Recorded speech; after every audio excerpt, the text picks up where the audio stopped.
What is a healthy relationship? I am going to spend some time with Luisa, who is a coach from Vancouver, and we are going to get the male and female perspective on a healthy relationship. And this is the introduction because the introduction that I did on the call didn't work out.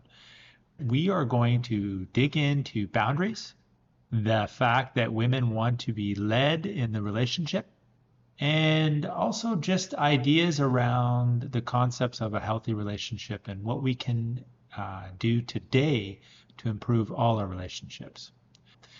And I hope you enjoyed today's episode. Welcome to the Daily Truths and the Weekly Wins, your daily dose of growth and reflection. I am Matt Clark, here to help you celebrate your small victories and navigate the challenges of everyday life with insights that will move us all forward.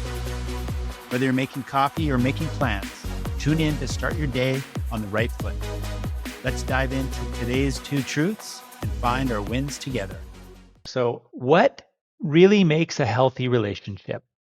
And we're going to kind of approach it from a man's perspective and a female's perspective and see where we come and see if there's any alignment. I know we all run around with an idea of what we think a healthy relationship is, but how many times do we actually communicate with the person that we want to have a relationship with if it's actually healthy and where we can improve? So that's what this topic is about. That's what this conversation is. I have a few questions that will help prompt the conversation, but I'm hoping that we're going to just kind of go off the cuff and talk a little bit about what we think this is. I'm looking forward to where this goes, but I'm going to start with an opening question that maybe will help us get the topic started. When you think of a healthy relationship, what are some of the first words that come to your mind? Boundaries, Mhm. communication, respect, not making assumptions, the whole exploration of that. I reflected on this as I put the questions together. And for me, boundaries is definitely one. The other thing that came up is a safe place or a safe space. I understand a relationship as this place where I can be my authentic self and really show up on who Mhm. I want to be. And then also be softly guided when I'm kind of being a dick or something, right? And I'm not getting Right. trapped in my own dysfunction. I wanted, really the idea of that question is just to kind of get ideas on how we can take this further. And I sent these over to you to have a look at, but let's start with maybe communicating with each other on how important do you think self-awareness is into building a healthy relationship? And that's kind of a tie into that question before, but what do you think? Where do you think self-awareness plays in this? I got some ideas as well, but I'm really curious to hear what you think. Yeah. Self awareness, I think, is very important in the way that how we're coming across to somebody because the perception that we have of ourselves can be very different from the perception that other people have of us. I had no idea I was doing that. Mm, So I feel like self awareness has a lot to do with getting to know yourself and going into a deep mm, exploration of, do I really know who I am? What are my values? What do I value? And when I go out there, how am I wanting to show up in the world that's going to be showing those values, whether it be respect or kindness or connecting with somebody in a way that is going to have a positive impact on them and expanding positive love and who you are about onto someone else and actually bringing some kind of learning to them, or not learning necessarily, but enhance their life in some way. If you are in a place where you're self-aware, but you actually, like I think of some of the things that I struggled with in the past is, and as I moved towards learning how to set boundaries and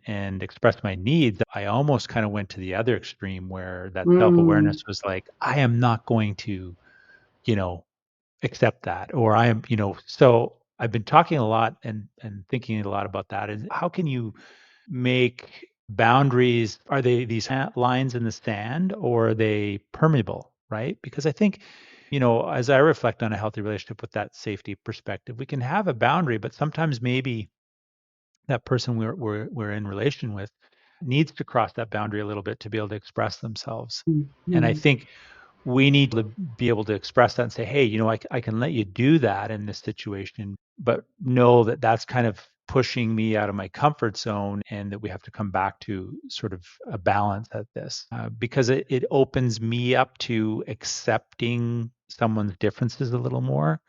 How about you? How does boundaries come up for you? Yeah, being female, That's what I'm I looking think, for. The yeah, female. for a female, that is everything. Her being able to feel safe.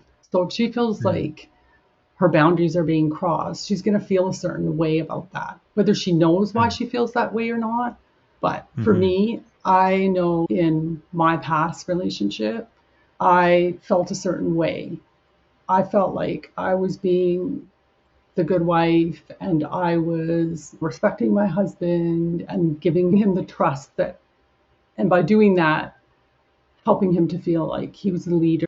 I would trust him with finances and things like that. But there was a mm, certain way that I started to feel about certain mm, things where I was no longer feeling included in decisions.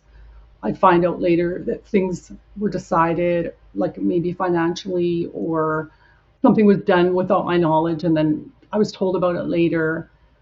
mm, And I started to mm, feel a certain way about that. And I was like, oh, why do I feel this way? Because it doesn't feel mm, good. Back then, I didn't really know about boundaries, or is it okay for me? Is it safe for me to express this? And I felt right. like because what I had seen my parents in their marriage, I felt Yeah. that you're not supposed to question the man, or you're not supposed to say how you feel, because then you're challenging him. And that's not a good role as a wife, and not realizing that until maybe later. And then going into an exploration of, when I speak out, or when I go to speak out, am I going to be heard? And Mm, that was an unsafe place for me. Why I was feeling that way. And it was because I wasn't expressing boundaries and I wasn't communicating. Those two things are so important in a relationship. But, mm-hmm. I didn't know how to navigate that and explain it in a way that I thought would be beneficial to the container.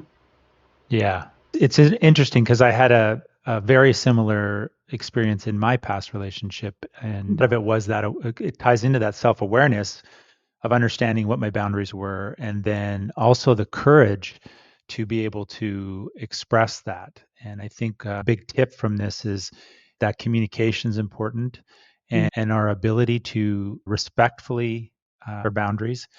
And then also understanding that that may come with a perspective from the person we're in relation with. And then learning to, sort of see where it fits, I guess is the best way, right? Mm-hmm. From a male's perspective, as I move into this, having more courage and a stronger ability to express my boundaries or my needs, it's really getting comfortable with maybe, I'm going to say, my partner. I'm looking at that relationship specifically. It's really getting comfortable with her being a little uncomfortable, and then trying to be curious on where that's coming from, so that I can honor myself on what I'm working towards, but two, also honor the emotion that she's feeling. And then hopefully through that open, courageous communication, we can find a path to sort of navigate that. What do you think about that? That's my take on it, anyways, on that awareness piece. Yeah, having both people be aware. And then Hmm. you said to being comfortable with her being upset, because I think that a lot of couples think that we have that Disneyland fairy tale kind of story where it's, oh, we connect, and if our connection is good, then we won't have any conflict, or we'll totally understand each other and we'll finish each other's sentence and everything will be like rosy and bliss and everything. That's like a programming that we have from society and from the Disney world. They dream of their wedding and the prince who comes to save them and all that kind of stuff. So, in saying what you're saying about the being okay with her being upset, realizing that people are complex, that relationships are built on getting to know each other, and that's going to take time. 2 years or even 5 years that we're with them, things change, people grow, and then being able to come together, have those conversations where each person feels heard and they're able to have those hard conversations, that's where the learnings are going to come, and then the growing is going to come together, and you're going to continue to be able to grow together. You start separating and not understanding each other, and one person's going faster than the other, and then there's a misalignment, and you can both feel that things get into trouble. Oh, okay. I Yeah. want to save that misalignment, one person's going faster than Mm-hmm. another, for the next question, but I'm going to ask you, so from that piece, Mm-hmm. my tip was, so I do want everybody to sort of come away with some tactical tips out of this. So Yeah, for the tip sure. on the self-awareness is, for me, is that there needs to be, that as a man, we need to be comfortable with our partners being uncomfortable and Mm-hmm. or Mm-hmm. upset, so that we can approach that conversation with curiosity instead of just trying to fix that. So Mm-hmm. what would be a tip from your perspective, a female perspective, in that awareness piece and that self-awareness conversation side of things? One tactical tip that you could share in that section. I would say to communicate to your partner Mm, how you're feeling in doing the coaching with the women and hearing the man side of it. The one thing that I hear from men is, please don't make us guess how you're feeling. right. To know how you're feeling, but in order to know that, you need to talk to us about it. You need to have enough Yeah. self awareness to say, there's something coming up for me, and it might not even have to do with the man. Just Right. even letting the man know that it's like, there's something coming up for me. I don't know necessarily what it is right now, but I just want you to have awareness around it because it might not be about you. And so the Yeah. man doesn't feel like he's doing something wrong, because that's where I get feedback from men that it's like, oh, I feel like I'm doing something wrong and I don't know how to make it better for her. So the woman really Right. needs to understand that the man wants her to feel good. But Okay. sometimes women interpret that as, oh, he doesn't care about me, really a Right. truth.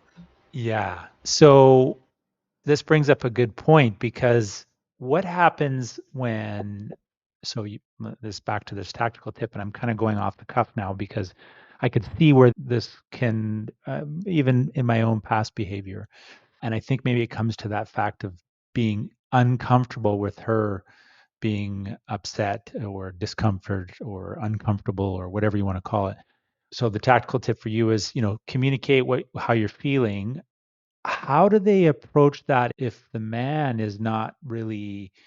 So my natural tendency in the past would be, well, I got to fix this, right? Mm-hmm. What did I do? Okay, like you said, we tend to feel I did something wrong. Okay, I got to fix this, right? And then we'll put our boundaries aside, our needs aside, and be like, okay, what can I do to make sure that she's comfortable? How can a woman express that where a man can hear it? Do you have a tip on that? I have some ideas, but I'm curious on what you think. Yeah. I think in the moment, if things like are heated and she's even taking a bit of space and just saying, Yeah, I need a, yeah. a bit of space here just to figure this out, she can go away and do her thing. And then she can come back when she's not so emotionally charged. I feel Mhm. like that is very beneficial because space always gives some kind of clarity, and then it helps the person to just themselves a little bit. Yeah, Yeah, so that it prevents things from getting heated and then things being said that weren't meant to be said, and then hurt feelings, and it just escalates everything. So that would be my one tip, is space. yeah. And for the men listening, I think the big thing for you is to just breathe. Just take what she's saying and just listen and breathe through it. It's not your fault. You didn't do anything wrong. And you just have to be curious about where that's coming from. And I think if we follow that practice, it's going to open up a broader, healthier conversation. So I think that's the man side of the tip. One of the things that you mentioned as we were talking was this idea of growth around self-awareness. And sometimes there's this disconnect at the speed that we're moving. How do you think navigating that personal growth process goes? Because I can reflect on some times where I felt like I was doing more work than, Hmm. maybe my partner, or the type of work I was doing was different and not in alignment. What do you think are some tactics around that idea of personal growth and then supporting each other's personal growth, knowing that we're not always going to go at the same speed, and whether there's a speed to this or journey or not, I don't think there is, but what there is what we're learning, right, Hmm. and where that's coming from. How do you navigate that difference in learning in that personal growth journey? I guess is a better way to put it. Yeah. Again, it goes back to self awareness. And then Mm, that we're everybody's different. The females process information is different from the way that males process information.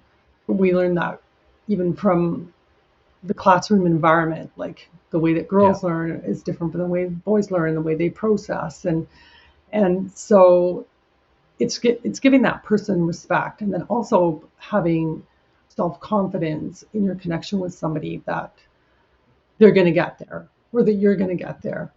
But it's always going to be like up and down and fluid because there's going to be times where your partner is going through something that may be a little bit more challenging that yeah, they're going to have to really take time for and be right. patient with them. And then you might be somewhere where you're like a little bit better in your journey where you're feeling a little bit more confident or, you know, you don't have as many challenges.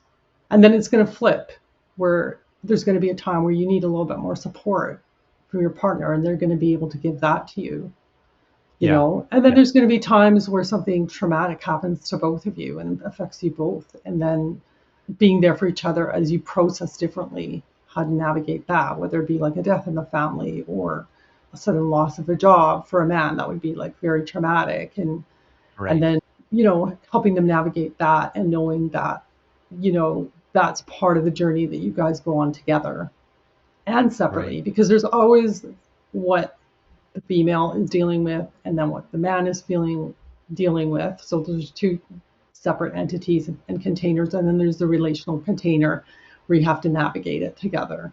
I really agree with you on most of that. And it's that idea that remembering that our perception of events is always different. That's not always easy to accept. Like we can see something one way and we're just like, well, how can they not see it that way? And we just have to have that curiosity. And I think it comes back to it's that place of safety. If you feel safe, then you're willing to accept each other's differences and knowing that that's just a season or a phase or something they're working through or you're working through. I have this idea around vulnerability, and I'm super into the vulnerability perspective from a male side of things because I think generally men struggle with being vulnerable. One of the things that I've come up with is around safety and vulnerability, and I call it a vulnerability circle. We have to build internal safety, which will allow us, if we feel that we have some safety that we can build for ourselves, it's intrinsically driven. It'll allow us to be a little more vulnerable externally to our partner.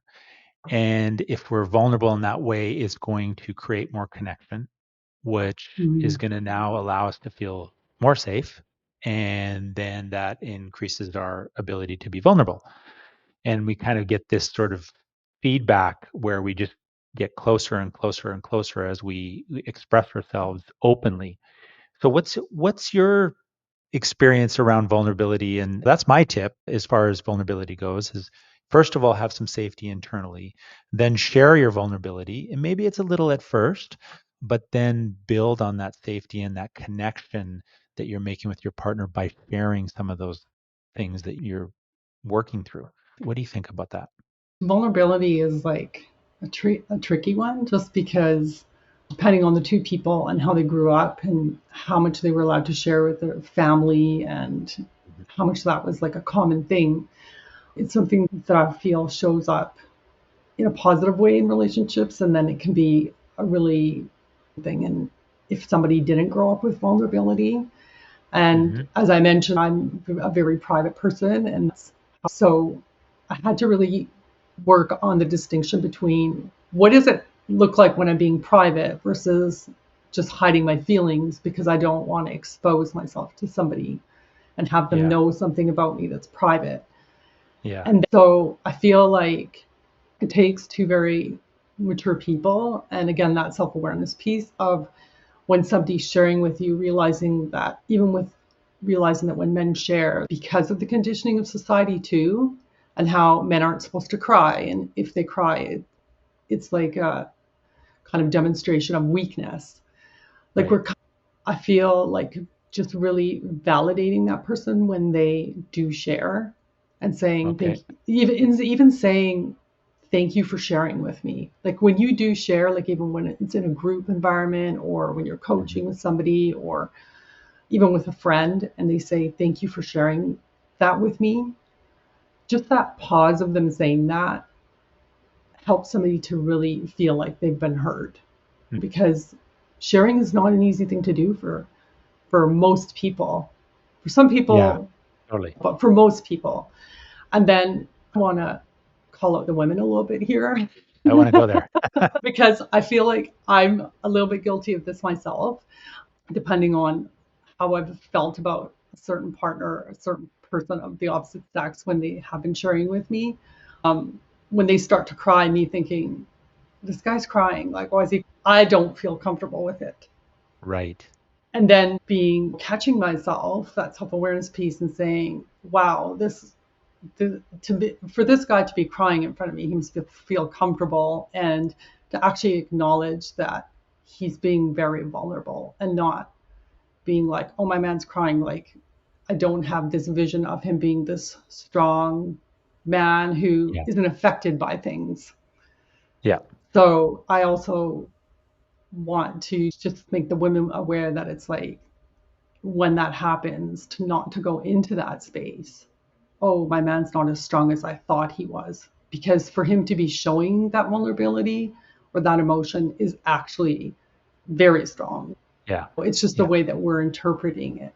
And to Yeah. hold that space for him so that he feels safe, just in the same way that it's more accepted for women to show that emotion. And so when they're showing that emotion, usually like when you mentioned the guy automatically goes into how can I fix this? Because a masculine energy piece for a Yeah. man.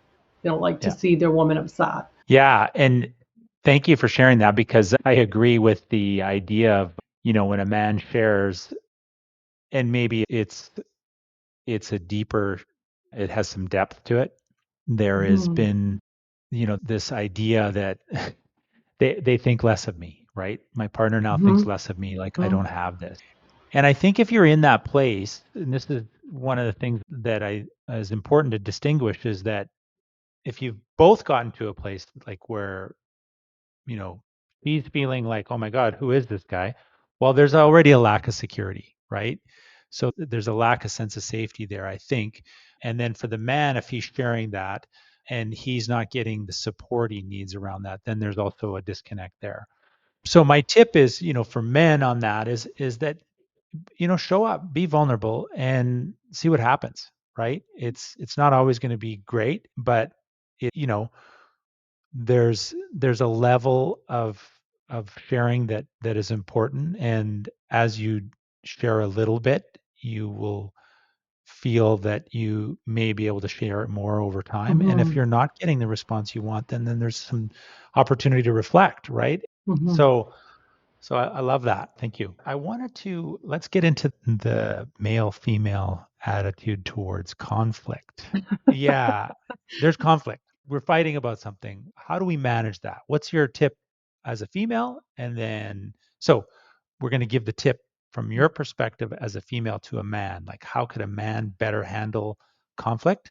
And I'm going to do the same from a man saying, hey, this is what I'd like to see from a woman in conflict or my Yeah. partner. Yeah. Let's actually put it Yeah. that way. So are we talking about like Conflict. yeah, like a fight where you guys are Yeah. screaming? We're in the depths of Mm-hmm. it. Like we've all been there. And let's Mm-hmm. be honest, it's going to happen no matter how grounded we are, how good we are, how much practice we take. Shit's going to come up and we are going to get triggered. We could be tired. We could be this. We could be that. All the things that come along with it. How do we navigate that with some healthy boundaries Yeah. Yeah. and not continue down that dysfunctional path?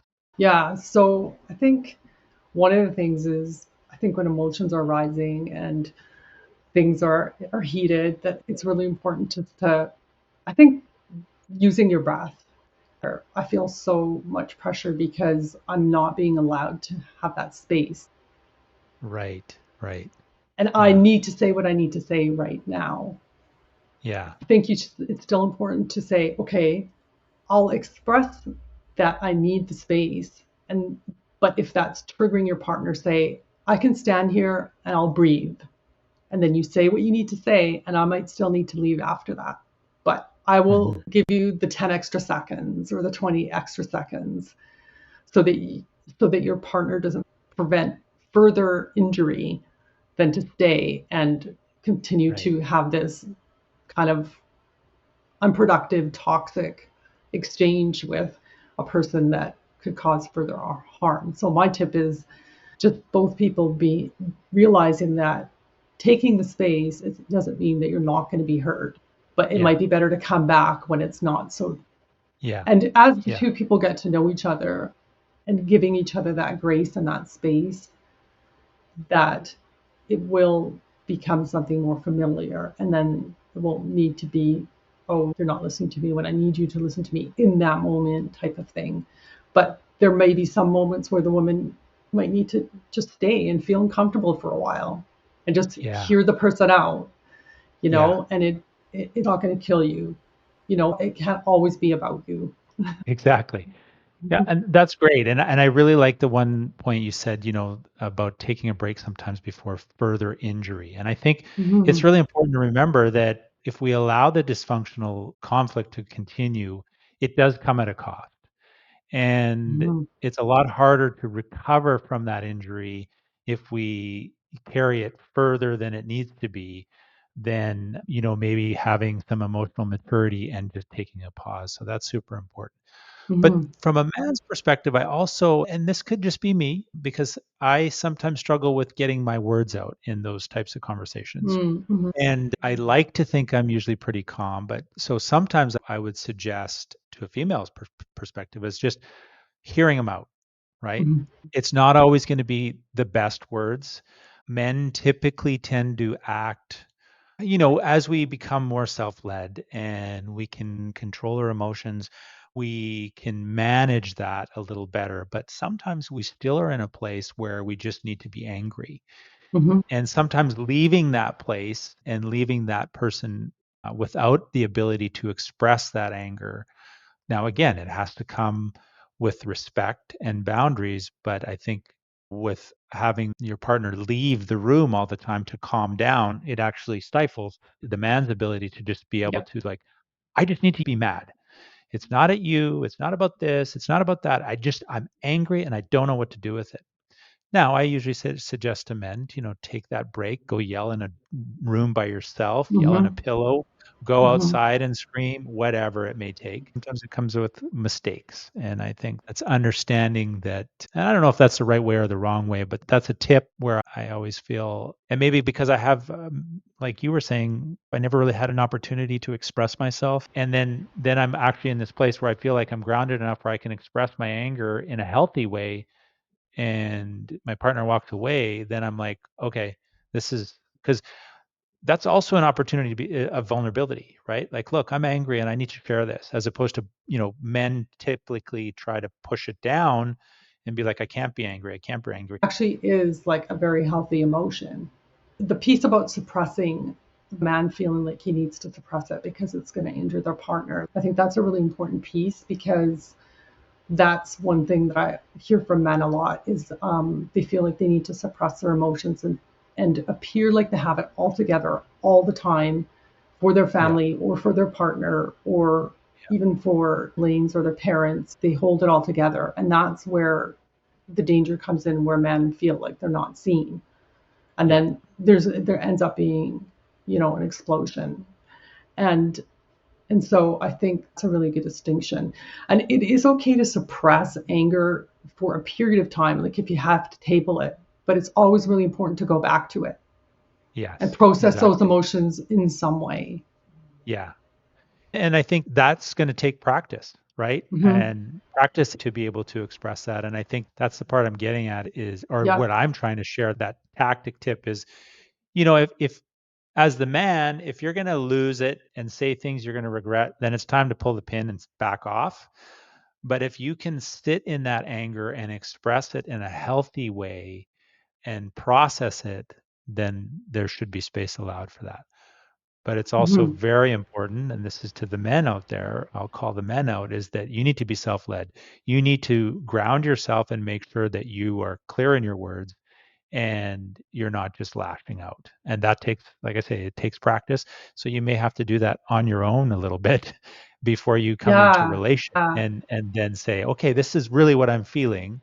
If you can just have that little bit of a break, I think you'll come away better for it. Yeah. I want to try to give listeners like some really maybe two or three takeaways from this. Hmm. Okay. So a healthy relationship, and this could be your partner, romantic relationship, could be relationship with your kids, relationship with your friends, relationship with your family, anything that carries a lot of emotion. Those Mm. close relations always do. What would be the three quick tips that you could give to anybody that would improve their relationship today? Okay. 3 quick tips. I think being a good listener, and when somebody is actually sharing something with you, being present and actually listening, and then even reflecting back to them how you understood it. Respect, an important one. And by that, the example that I can give is allowing somebody to be who they are and respecting Okay. that and not having it be your mission to change them into what you need them to be. I love Respecting that. them, yeah, as a Yeah. person. Third one, oh, fun and playfulness Okay. to improve a I like relationship. that. Like also Yeah. taking a break, not Yeah. always having things be heavy. Yeah. That because men are kids, men are Yeah. always kids in some way, and Yeah. bringing some I fun can into agree the to that. relationship, Yeah. that I think really improves it. Whether it be even with your kids, a partner, just bringing that fun component into it and doing something that you both enjoy and part of enjoying life, and not Yeah. always being like, oh, we have to work on this, or I have to be self-aware, or I have to process the feeling to death. Like not always having it be about that. Yeah. Love it. I love it. Joy. Hmm. My three, I'm going to agree with you on the first one, listening. I think that's, for men, it's a skill that I think we all need to practice more. So it's like top of my list. The next one is sitting down and dealing with, like, I call it a needs conversation. And I try to have a needs conversation with my partner regularly. So I would say Mm. regular communication, get stuff on the table before it Yep. builds up. Right. So that would be my Love that second one. tip. And then the last one, I'm going to agree with you on that one as well, is joy, right? Mm. Men, we're kids, right? We're running around doing all these things because we just want to play, right? And that would be my third is joy. Yeah. So, all right. Well, Mhm. thank you. Do you have anything you want to add or anything else you'd like to share? Anything? No, thank you for today. And yeah, I think it's important to remember that as men and women, we want the same things. I see a Hmm. lot of divide out there sometimes where the men are against the women and vice versa. And at the end of the day, I think I hear men saying that they're looking for a good woman, and I hear the opposite. So I'm thinking there's Yeah. all these good women and all these good men out there. So they just need to find each other. And we're not enemies, Yeah. want to be seen and heard. Yeah. Yeah. Mhm. I agree. And I think that's on both sides, right? And we want to be seen and heard for our differences. And I think that's the part we have to Yes. remember is that when we both Yes. come into those conversations, they're different. And if we Hmm. can just have that curiosity on, oh, why is that? Yeah. I think we'll come away better. Yeah. I love Um, you that know, that word. I wanted something that just came up. I started to talk a lot about this with my clients because I work with men, and it's leadership. And what's your Hmm. take on this? Is kind of a last minute question, and I'll probably drop it in somewhere in the clip. Hmm. What's your idea about a woman wanting to be led a little bit? Because sometimes I talk to men Hmm. about, we are told right now culturally that, maybe be passive. And I think that's why there's a lot of this aggression and Yeah. anger that's not being expressed, where sometimes, I say to men, just like lead the direction. Like if you're both Yeah. stuck and you're not doing anything, like come to the table. Like that's why I was saying the conversations every week. What do you think a woman's take on that is as far as being led a little bit on the direction of where things are going? I'm so glad you brought this up because I didn't feel like at the end I was just like, oh, we didn't really touch on like the masculine, the feminine. Yeah. I coach a lot on feminine, like it's one of my favorite subjects because we tend to think that when we say the word feminine, it has a tone of weakness or disempowerment to it. But the feminine can be very powerful in a relationship if the woman stays in that feminine energy, which is like the creative energy, the playful energy, the nurturing energy. For a Mhm. man, he's very attracted to that. He finds that Mhm. very attractive. To allow your man to be in a place where he can make a decision and then you just follow. And there's a trust piece to that, like really Yeah. trusting Yeah. your man to lead you in the direction. And that's something that you get to do over time where the man shows you that he can be trusted, but then, yeah, just allowing him to do that. And it's actually creates a lot of safety for the feminine when the man Right. takes, I hear a Yeah. lot when even women are connecting and men are connecting in the dating realm that the women's just, I just want the man to take the lead. I want him to plan the date. I want him to pick the restaurant. I don't want to make any decisions. I just want to Yeah. see that he can actually take charge of this. And that Yeah. even though they They do don't have a not know car. it, they want to Yeah. be led. So Yeah. yes, I would encourage men to take the lead. You know, if you say you're going to call, say, I'd like to go on a date on this day, and then like to stay true to your word, like all of that stuff. Women find that kind of stuff really hot. Okay. That's a good one. All right, man. Out there really hot. And it has to come with respect, right? And I think a man can lead with a respectful way that is supportive. And I think for women, what I recognize is, and I can only imagine, it feels like the world is on your shoulders now. Like we've kind of told men to sort of be passive and just Yeah, listen and do what they're told. And then the women are like, oh, you can be strong and you can do all this on your own and that kind of stuff. And I think okay, we've kind of lost the balance, right? This is a really good opportunity for us to reconnect and actually support each other. Probably what feels more natural for us. But again, coming with that trust, safety, respect, all those sort of reasons behind that, because, we can, and I'm sure most of us have experienced where we've done that and it hasn't ended well. And so then we pull back from that. But I think it's yeah. important to keep leaning into that and just find someone that's going to support you in it and it'll work, right? Subject Yeah. of the whole where society has gone now, and men don't know where their place is anymore because there are so Yeah. many empowered women out there. And yeah, it takes, I think we need to rewire about it. That sounds like another conversation then maybe. Yes, So, totally. all right, so we're going to wrap up now. Is there anything else you want to say? And then we will stop the recording and go from there. No, I think I've basically, my message is like we need to bring women, men and women back together. Awesome. And I love that. So if you're new to the channel, please be sure to hit the subscribe button and the notification bell because I love doing this. And I am looking forward to sharing more of the things that I'm personally working on and what I'm working on with clients. If you have anything you'd like me to cover, be sure to drop it in the comments as well. Thanks for joining me on the daily truths and the weekly wins. I hope today's episode leaves you inspired to embrace life's challenges and make the most of every day. Don't forget to subscribe and share this with someone who could use a little boost. Join me again for more insights and encouragement. Until then, remember, progress, not perfection. Keep striving, keep growing.